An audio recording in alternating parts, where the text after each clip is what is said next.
You asked us for Galaxy J5 2016, so here it is. It's got a 5.2-inch display, a pretty bright one. It's a bit bulkier and a bit heavier, but still I think it's a good buy. So for more, check all the details in my review.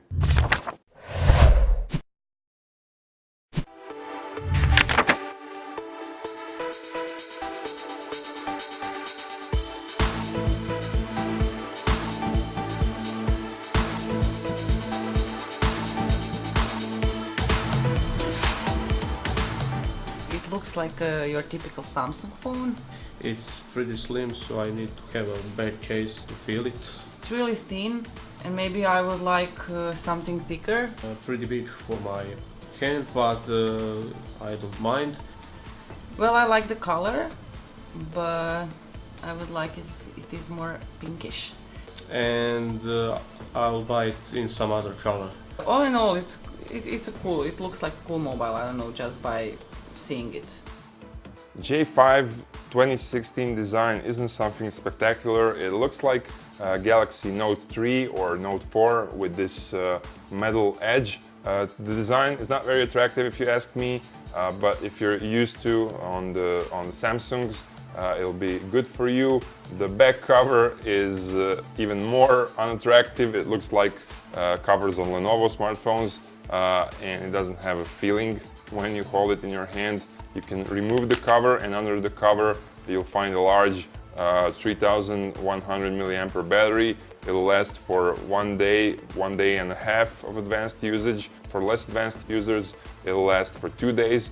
And for very advanced using, like always watching YouTube videos and using the camera and playing games, it'll last only for a half a day, which is as expected. Because of the battery, the device is a bit bigger. It's not bulky. You won't feel it when you put it in your pocket.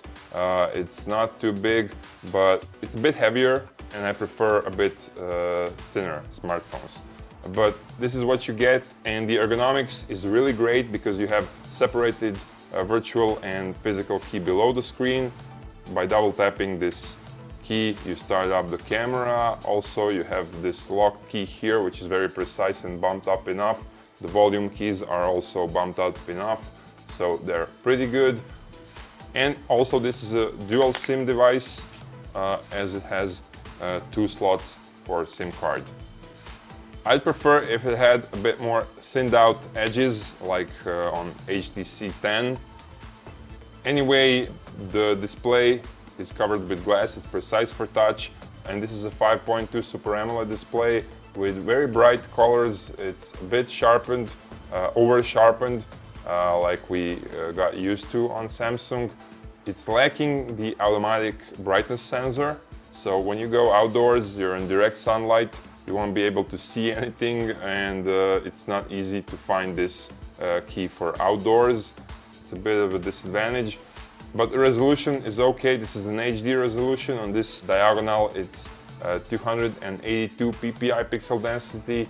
More advanced users will see pixels when they look at the screen, but I think it's okay. It's a good display. Also, the keyboard is precise enough. All the keys are divided enough so you won't mistype, and you got number keys on top row. You have a comma and a point on the first screen, so it's a pretty good keyboard. Interface is the newest 0.6 Marshmallow from Android with this Samsung upgrade. If you had Samsung before, you know what I'm talking about. So this upper dashboard with fast settings and stuff looks pretty good. It's easy to use, but the more advanced settings are not easy to use. They're much better organized on LG.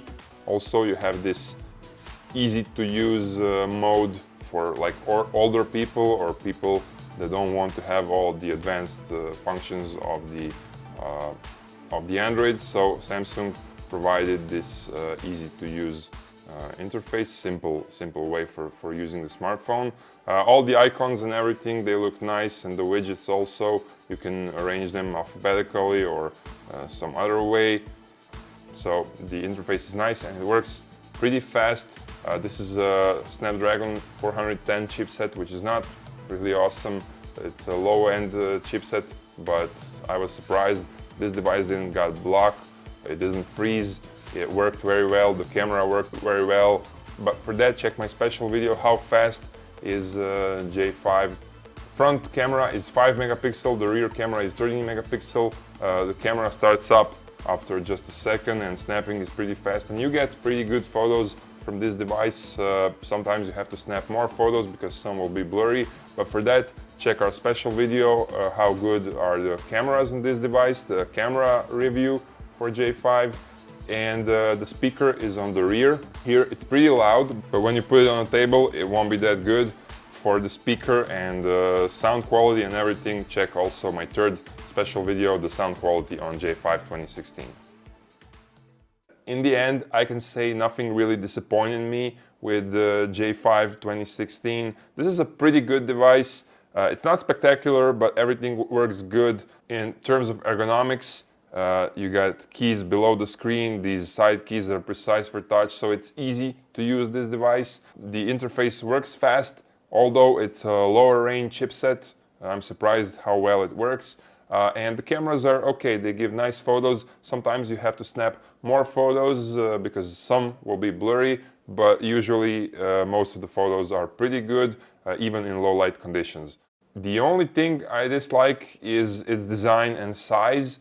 It's a bit bulkier because of the battery, and you don't get an extra day with this 3100 milliampere battery, but still, you know, it's classic Samsung, nothing special. If you're into design, you're gonna buy an HTC Desire 825 or something like that, but if you're okay with this Samsung design, this is the device you should buy.